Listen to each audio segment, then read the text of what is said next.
My name is Paige Ellison, and I'm 34 years old. 3 weeks ago, my boyfriend looked me in the eye across our kitchen table and told me he'd developed a connection with another woman while we were still together. He said it the way you might describe discovering a new podcast or a favorite restaurant. Casual, thoughtful, as if he'd spent the whole flight home workshopping how to make cheating sound like a growth experience. I didn't cheat, Paige, he said, setting his fork down like he was closing a deal. I just developed a connection with someone I met on the trip. I remember staring at the condensation sliding down my water glass, one droplet, then another, racing toward the ring at the bottom. Is that what we're calling it now? I asked. My voice came out lighter than I felt. A connection? It's not that simple. The part that surprised him most, I think, was that I didn't yell. I didn't throw anything. I didn't even raise my voice. I just looked at him and said, "It is now." Ryan and I had been together for 4 years. We met when we were both 30, at a coworker's birthday thing. Some crowded rooftop bar, where the music was too loud and the cocktails had names like Cloud Integration. He was the charming sales guy with the easy laugh and the perfectly rolled sleeves. I was the software developer who smelled faintly of coffee and server rooms. We fell into a relationship the way you fall into a routine. One shared Uber, one late-night debugging session he stayed up for, just to keep you company, one weekend trip that felt surprisingly natural. After a year, he moved into my apartment, a 2-bedroom place I'd fought hard for, negotiated down, and furnished piece by piece off my own salary. We had what I thought was a solid life. Nice place, good jobs, trips twice a year when we could swing the PTO. We'd talked vaguely about marriage. Someday, when the timing made sense, when work wasn't so crazy, when we'd saved just a little more. Nothing dramatic, nothing soap opera level, just steady. Then his company sent him to a conference in Austin. 5 days, he'd said, leaning against the counter while I packed him travel-size shampoo. Panels, networking, free breakfast I'm definitely going to sleep through. Try not to miss me too much. Bring me back something weird and Texan, I told him, and call me at night. I want to hear how many buzzwords you survive. He laughed, kissed my forehead, and left early Monday morning. I watched him wheel his suitcase down the hallway and thought about how lucky I was to have something so normal. He did call, at first. Tuesday night. Stories about an over-caffeinated keynote speaker and a panel that should have been an email. Wednesday. Stories about barbecue, some rooftop event, a client who'd cornered him to talk about their fantasy football league. Thursday. I'm exhausted, he'd said, voice a little fuzzy with alcohol. But it's good, you know? I'm making connections. At the time, the word didn't make my stomach drop. Not yet. Friday night, my phone stayed silent. At 10 p.m., I texted, "Everything okay? Flight of buzzwords finally killed you?" 2 hours later, a reply. "Sorry. Late dinner with colleagues. Exhausted. Talk tomorrow?" I stared at the screen, eyebrows pulling together. Ryan could talk for 20 minutes straight about the merits of different phone chargers. Him skipping a call when he'd promised to check in felt off. Saturday morning, another text. "Hey, some people are staying through the weekend to explore the city. Extended my trip by 2 days. That cool?" I didn't love it, but it wasn't insane. Conferences blur into hangouts. Hangouts blur into why not stay? And I'm not his mother. I took a breath. "Sure," I typed. "Have fun. Send pics. Miss you." He didn't send many pictures. He came home Monday evening instead of Saturday. I picked him up from the airport, watching as he scanned the crowd before spotting me. He hugged me, but it felt distracted. His phone buzzed in his pocket. He glanced down mid-conversation. "Good trip?" I asked as we walked to the car. Yeah, it was a lot," he said. "Panels, meetings, you know how it is." He talked, but everything he said sounded like placeholder text. Generic. Filled with words but empty of meaning. I told myself he was just tired. That night, after we'd unloaded his suitcase and he'd taken a long shower, we ended up at the kitchen table with leftover pasta. The apartment was quiet, the kind of quiet that usually feels safe to me. Instead, I felt like someone had turned the volume down on the world and up on every tiny sound. The clink of fork against plate, the low hum of the fridge, the faint buzz of his phone where he'd placed it face down beside his glass. He pushed some penne around, then set his fork down. "We need to talk," he said. Those 4 words never mean anything good. I set my own fork down slower. "Okay, talk." He exhaled, like he was about to present quarterly numbers. "I met someone at this conference," he said. Her name is Sabrina. She's in venture capital. We spent a lot of time together. My stomach dropped, but my face didn't move. Okay, I said, and I think I developed a connection with her, he said, like a real connection, something I haven't felt in a long time. I stared at him, and the man who knew the exact way I take my coffee, the version of my laugh that means I'm actually amused versus just being polite, the way I sleep curled toward the wall when I'm anxious. What does that mean, Ryan? I asked. A connection. It means I'm confused, he said, eyes flicking to mine, then away. About us. About what I want. Sabrina and I, we talked a lot. About life and careers and what we want from the future. She made me realize I've been comfortable, maybe too comfortable. With me, I said. It wasn't a question. That's not what It is what you meant, I said quietly. You just don't like hearing it out loud. He rubbed a hand over his face. Paige, I didn't cheat on you. Nothing physical happened. We just connected, emotionally. I don't want you to think. You extended your trip, I cut in, for 2 extra days, to explore the city, with colleagues. A flush crawled up his neck. We were in a group, he said quickly. Most of the time. Most, I repeated. He met my eyes finally. It's not that simple. It is to me, I said.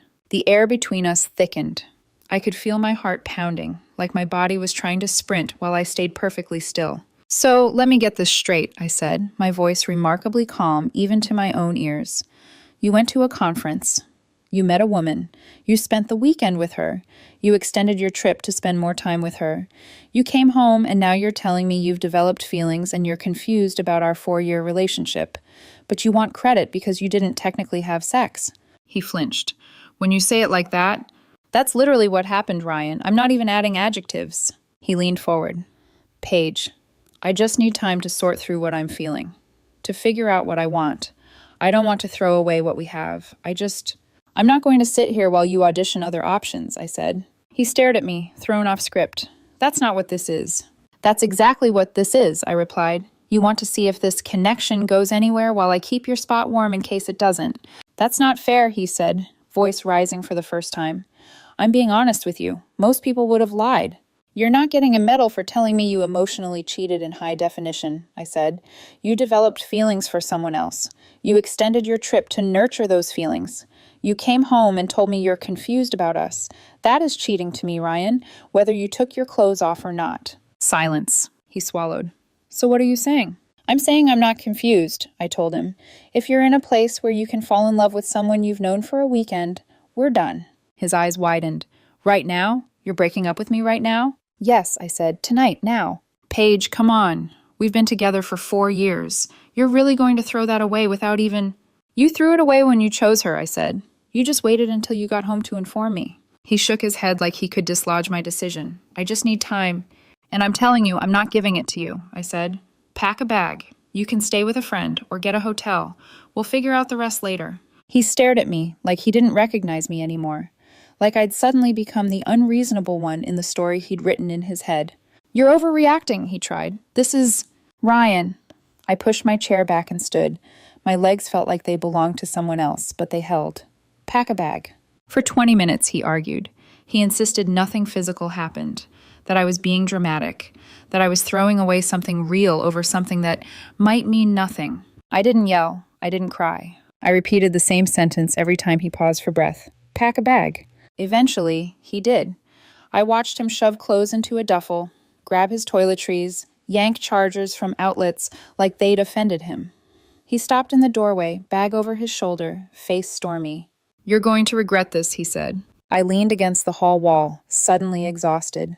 I doubt it, I replied. I listened to the door close, listened to his footsteps retreat down the hallway, listened to the elevator whir. Then I went back to the living room and sat on the couch in the dark for almost 2 hours, hands clasped so tightly my knuckles ached. My phone buzzed once on the coffee table. A text preview from an unknown number, just a first name, Sabrina. I didn't open it. Instead, sometime after midnight, I stood up, looked around the apartment we'd called ours, and felt something inside me click into place. This was my lease, my space, my life. He had chosen his connection. I was about to choose what happened next. And step 1, I realized, was simple. Ryan Caldwell didn't live here anymore. The next morning, I woke up to sunlight and silence. For a second, I forgot. There's this tiny, cruel moment after something blows up when your brain hasn't fully booted the new reality yet.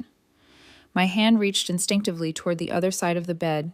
Cold sheets. Right. Conference, Sabrina. Connection. I stared at the ceiling for a long time. My chest felt heavy, but underneath the ache there was something else. Not relief exactly, more like clarity with sharp edges. Ryan wanted time. I was done giving him any.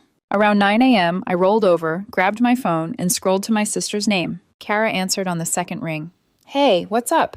You never call this early unless something's on fire or you broke prod. Her voice was still rough with sleep. I swallowed. Something's on fire, I said. It's just not a server. That woke her up. Okay, she said, instantly sharper. Talk. I told her everything. The conference, the extended trip, the connection. The way he'd sat across from me like he was explaining a scheduling conflict instead of detonating our relationship. There was a long silence on her end when I finished. He said he didn't cheat because they didn't have sex? She finally asked, voice flat. Yep. And then he wanted time to figure out whether he wants his 4-year girlfriend or the woman he met at a conference. Pretty much. And you told him to get out, she said. Last night. Yeah. Another silence. Then a low, dangerous sound that I recognized as Kara's version of a growl. I am going to kill him, she said calmly, after I help you pack his crap. Despite everything, a laugh broke out of me. It sounded brittle, but it was still a laugh. The lease is in my name, I said. He moved in with me. I don't want to drag this out with some drawn-out negotiation over who keeps what. So don't, she said. We'll box his things, stack them neatly, and when he comes back for his grand let's talk this through show, you can hand him a nice, labeled summary of his consequences.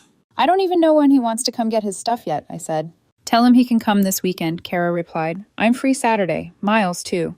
We'll bring coffee and trash bags. Cardboard boxes, I corrected automatically. Trash bags are for people you're planning to actually kill.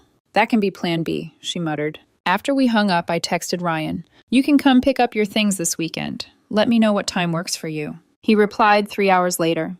The message thread above it was a wall of gray, his long texts from last night that I hadn't answered. Can we please talk before we make any big decisions? I didn't cheat. I was honest with you. Doesn't that count for anything? I just need time. This is a lot to process. And then finally, I can come by Sunday around 2? I stared at the screen. My fingers hovered over the keyboard. Sunday at 2 works, I typed. Your things will be ready. No emojis, no softening language, no we or our, just logistics. Saturday morning, Kara and Miles showed up at my door with cardboard boxes, tape, and the kind of energy people bring when they're not sure if they're here to help you move on or help you bury something. Miles hugged me first, tight and awkward. Hey, Paige, I'm sorry. Ryan's an idiot. An impressive one, Kara added, brushing past me. Point me toward his stuff. We did it like a project. It was easier that way. His clothes came first. We pulled all his button-downs, jeans, jackets out of the closet and folded them into boxes. I paused over a navy shirt I'd bought him for his last birthday. He'd worn it to dinner that night, leaning over the table to kiss me between courses. I held it for a second longer than I meant to. Kara watched me. Do you want to keep any of it? She asked gently. I shook my head and set the shirt into the box. If I want to see this shirt again, I'll go to the store and buy one for myself. We labeled it clothes. Then shoes, toiletries, books, tech, kitchen stuff that was unmistakably his, the stupid copper mug he bought because Moscow mules just taste better this way, the blender he swore he'd use for smoothies and mostly used for margaritas, the sports memorabilia, the random collection of chargers and cables he insisted he'd need someday. Every box we taped shut made the apartment feel a little less shared and a little more reclaimed. How are you doing? Miles asked at one point, wiping sweat from his forehead with the back of his wrist. Like I'm packing up a roommate who died in a very specific plane crash, I said. One that landed in Austin and exploded in a ball of emotional connection. Kara snorted. You're handling this better than I would. You would have set the conference hotel on fire, I said. Allegedly, she replied. By late afternoon, the living room was lined with neatly stacked, neatly labeled boxes. Ryan's presence reduced to cardboard and Sharpie. I took a step back and looked at the wall we'd built. It looks like a warehouse of bad decisions, I said quietly. It looks like closure, Kara said. She bumped her shoulder into mine. Also, you're terrifyingly organized. Have I told you that today? Only 3 times. Good. You should hear it a fourth. You're terrifyingly organized. This is impressive. Saturday evening, my phone buzzed. Thanks for letting me come by tomorrow, Ryan texted. I know this is hard. I'm hoping we can talk. I'm bringing someone with me. I want you to meet her so you can understand. I read the message twice, then a third time. I'm sorry, what? I said out loud to no one. Kara, who was drying dishes in the kitchen, looked over. What happened? I turned the phone so she could see. Her eyes widened, then narrowed. He's bringing Sabrina? Apparently he wants me to understand, I said. I guess an in-person demo is required. Kara's mouth dropped open, then twisted into a disbelieving laugh. Oh, wow, that's bold. That's insane, I supplied. I was going to say suicidal, but sure, she said. What are you going to do? I stared at the boxes, at the labels, at the apartment that had been mine, then ours, and was rapidly shifting back to mine. An idea unspooled in my mind, slow and precise. I already did something, I said. Kara tilted her head. What? I called Holly, I replied. Kara blinked. Your coworker Holly? No, I said, a faint smile pulling at my mouth for the first time that day. His sister. When Ryan and I first started dating, he told me about Holly like she was a mythic figure, 3 years older, the responsible one, the one who'd lectured him through every bad decision from underage drinking to gambling on crypto. We weren't best friends or anything, but we'd gotten along. Holidays, birthdays, the occasional brunch. She'd text me memes about being the functional older sister. I told her what happened, I continued. The conference, the extension, Sabrina, the connection, that he wanted time to decide if our relationship was enough. Kara's eyes gleamed. And she was not impressed, I said. She said, and I quote, he's 34, not 14. Emotional cheating is still cheating. Kara pressed a hand to her heart. I like her already. She asked if I needed anything, I said. So I asked her if she'd be willing to come tomorrow, not to scream or throw things, just to be here, to see it, to help him understand this isn't some private little drama he can spin in his favor later, that people who love him see what he did clearly. And she said yes, Kara guessed. She said she wouldn't miss it, I confirmed. Kara's grin was slow and wicked. This is either genius or completely unhinged. Probably both, I said. Sunday at 1:45 p.m., the apartment was ready. The boxes formed a perimeter around the living room. Kara and Miles sat on the couch. I stood near the door, palms slightly damp, heart doing an anxious tap dance in my chest. At 1:50, the doorbell rang. It wasn't Ryan. It was Holly, in a navy blazer and jeans, hair pulled back, expression set. She stepped inside, glanced at the boxes, and let out a low whistle. Wow, you weren't kidding. Hi, I said, hugging her. Thank you for coming. Of course, she said, hugging me back. For the record, I told him last night he was an idiot. He said I was being judgmental. That's one word for it, Kara muttered from the couch. Holly turned to her. You must be Kara. Guilty, Kara said, standing to shake her hand. I've been wanting to meet you under less murdery circumstances. Same, Holly said dryly. At 2 p.m. exactly, there was a knock at the door. I could hear voices in the hallway. His voice. A woman's laugh that felt like a knife sliding between my ribs. For a fleeting second, doubt flickered. Was I going too far? Was this petty? Cruel? Then I remembered him saying, I just need time to figure out what I want, like my life was a puzzle he could solve at his leisure. I remembered the extra 2 days, the text about extending his trip. I opened the door. Ryan stood there, duffel bag slung over one shoulder, hand in his pocket. Beside him was a woman about our age, glossy hair, sharp blazer, expensive-looking tote, Sabrina. Hey, he said, forcing a smile. Thanks for... He stopped when he saw the boxes. You packed everything, he said slowly.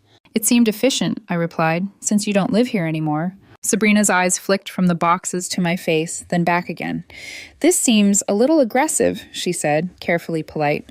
It's organized, I corrected. There's a difference. Everything's labeled. You can double-check if you think I left anything out. Ryan opened his mouth, closing it again when another voice floated from behind me. Hey, little brother. He went pale. Holly stepped into view, arms crossed over her chest. The look on his face, the exact second he realized this wasn't just going to be a quick in and out with his new connection, was something I knew I was going to remember for a very long time. Sabrina blinked between them. You didn't tell me your sister would be here, she said softly. Yeah, Kara added from the couch, leaning forward just enough to be seen. Funny how he left that part out. Ryan's gaze flicked from me to the boxes, to his sister, and back again. What is this? He demanded, voice tight. Consequences, Holly said evenly. Now, let's help you move out. Ryan froze in the doorway, like someone had hit pause on him and only him. Sabrina looked between all of us, clearly realizing she'd walked into something very different from the mature breakup conversation she'd probably imagined. She clutched her purse strap a little tighter. Paige, Ryan said finally, voice low, almost warning. Can we talk privately? No, Holly said before I could open my mouth. We'll talk right here. Ryan shot her a look that was half panic, half betrayal. Holly, what are you doing? What I should have done a long time ago, she said. Making you face yourself. Come on, you brought her here. She gestured to Sabrina. Let's all be adults like you wanted. Sabrina stepped forward, offering a small, hesitant smile that felt painfully rehearsed. Hi, I'm Sabrina, she said, extending a hand. I didn't take it. She let her arm drop back to her side, visibly thrown. Kara muttered under her breath.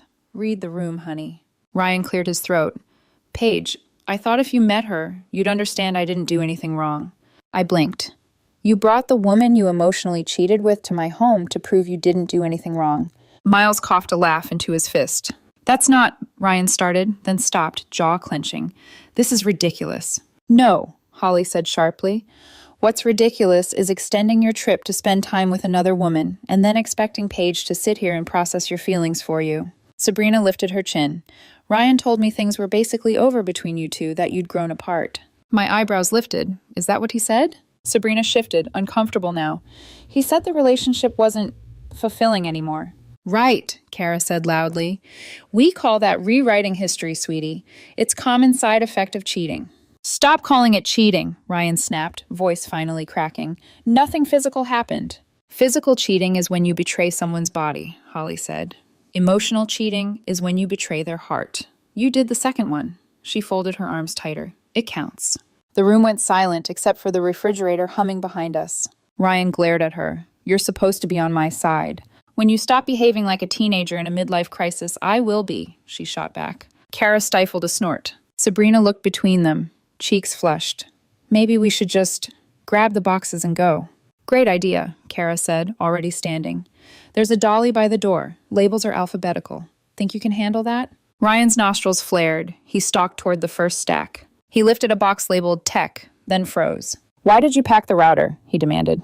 I didn't, I said. That's your old one.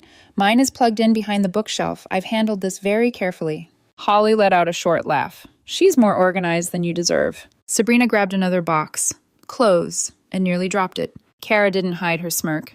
Careful. Regret is heavy. They spent the next 20 minutes silently shuttling boxes out to the hallway and down the elevator.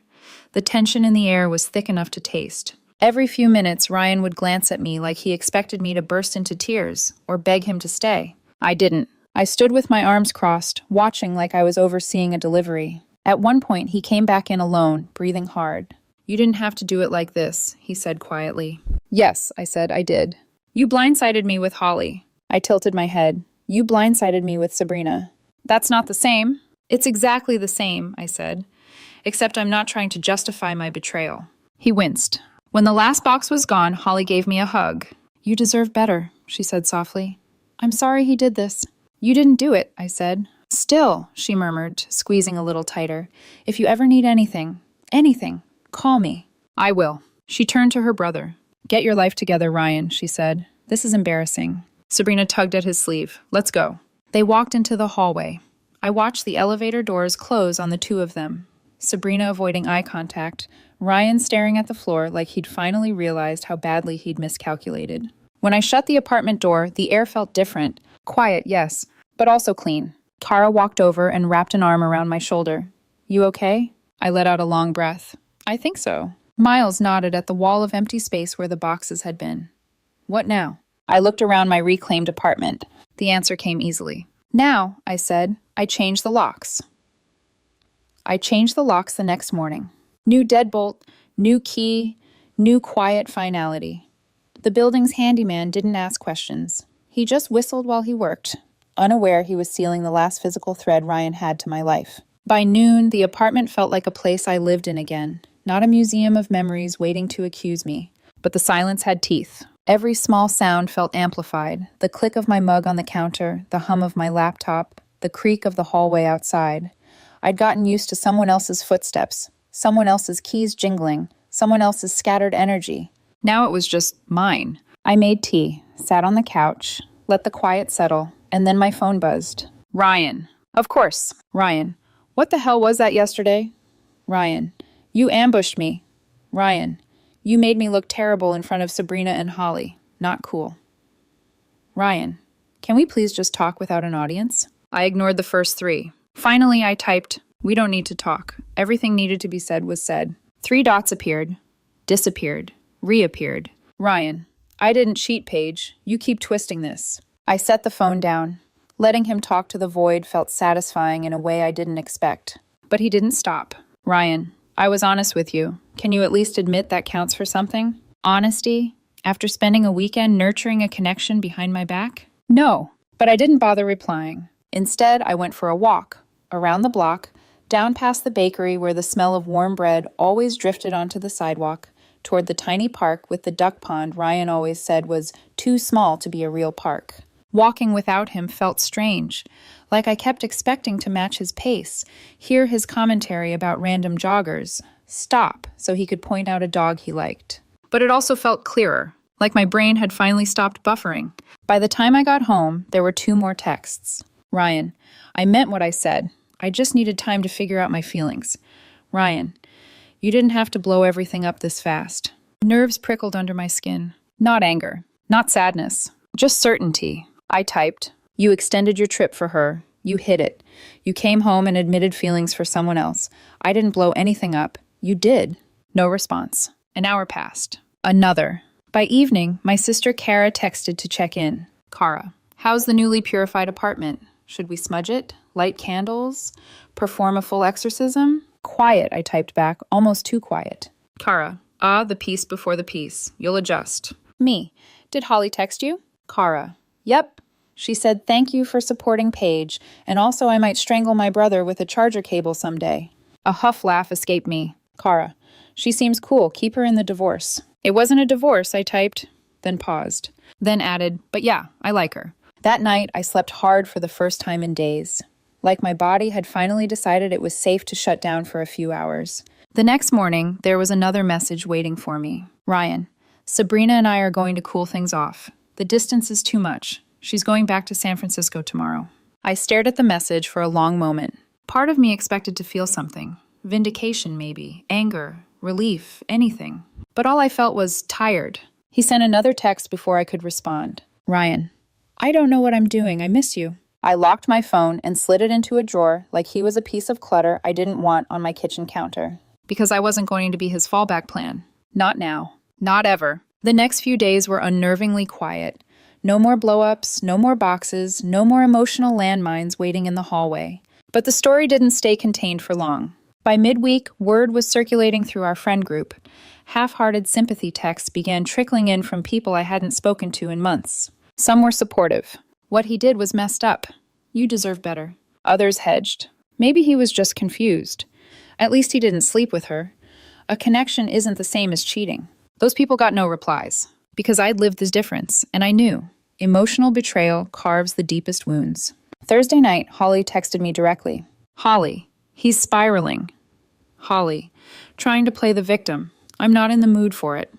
Holly, just wanted you to know I'm on your side. He'll come around eventually and realize he lost something real. I typed back. Thank you for being there, for everything.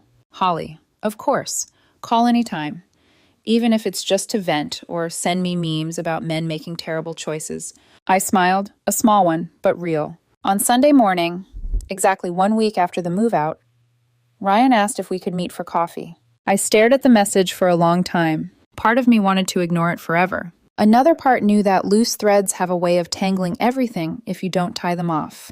Eventually, I replied, tomorrow noon, the cafe on 5th, the place where we'd gone on our second date. The place where he'd told me, with a shy smile, that he could see us lasting. Now we were meeting there to bury the version of us that didn't survive his choices. I didn't know what closure would look like, or if it would feel like anything at all. But I knew this. Whatever he wanted from me, it wasn't going to change my decision. And tomorrow, I'd say it to his face. The cafe on Fifth looked exactly the same as it had 4 years ago, sunlight drifting through big windows, the low hiss of the espresso machine, the chalkboard menu that always tilted a little to the left, no matter how many times the baristas straightened it. Everything unchanged. Except me. Except us. Ryan was already there when I walked in. He'd chosen a table in the back, half hidden, like he didn't want an audience for whatever came next. His hair was slightly messy, not in the effortless way he usually styled it, but in the I haven't slept well way. He stood when he saw me. "Hey," he said softly. "Hi." I sat. He sat. A moment stretched between us, brittle and weighted. "You look good," he said. "You don't," I replied without cruelty. He huffed a small, humorless laugh. "Yeah, I figured." A waiter passed by. I ordered a latte. Ryan didn't order anything. "You're not getting coffee?" I asked. "I already had some," he said. I glanced at the untouched cup beside him. Cold. Full. He was lying. The man was always terrible at pretending. We sat in silence until he finally broke. "I messed up," he said. "I know that. I know you don't believe me about nothing physical happening, but it's the truth." "It doesn't matter," I said softly. He blinked. "How does that not matter?" "Because you didn't cheat with your body," I said. "You cheated with everything else." He swallowed, eyes shining with something like shame, or maybe regret, or maybe just the fear of losing something familiar. "I didn't mean for any of this to happen," he said. "Sabrina and I just talked. We connected over work stuff, career stuff. She understood parts of me that I didn't?" I asked quietly. He opened his mouth, closed it. "That's not what I meant." "But it's what you felt," I said. "And that's what matters." He scrubbed a hand across his jaw. "I was confused, Paige. I thought the connection with her meant something. I thought maybe it meant something was missing with us." "And now?" I asked. "And now I know it was fleeting," he said. "Situational, unrealistic. It didn't hold up once real life came back into the picture." "That's what infatuations do," I said. "They burn hot. They fade fast." He looked at me, eyes pleading. "I want us back." I let the words sit between us, heavy and impossible. "I miss you," he said. "Our routines, our home, you." "You miss stability," I said gently. "You miss a soft place to land after making hard choices." He flinched. "That's not fair." "It's honest," I said. "You know it is." He leaned forward. "Paige, you were the best thing in my life. I see that now. I just got caught up." It felt exciting to meet someone new who saw me in this different light. I know that sounds awful. "It sounds human," I said, "but it's still betrayal." He swallowed hard. "Is there any chance? Any chance at all? If we take it slow, if we rebuild?" "No," I said. He stared at me as though the air had been punched out of him. "No?" he echoed. "There's no version of this where we get back together," I said. "Not now, not later." "I still love you," he whispered. I shook my head. "I don't think you do. I think you love the comfort I gave you, the version of yourself you could be with me. But that's not love, Ryan. If you loved me, really loved me, you wouldn't have done this." His eyes reddened. He looked away. "I didn't expect to lose everything," he said quietly. "Not like this."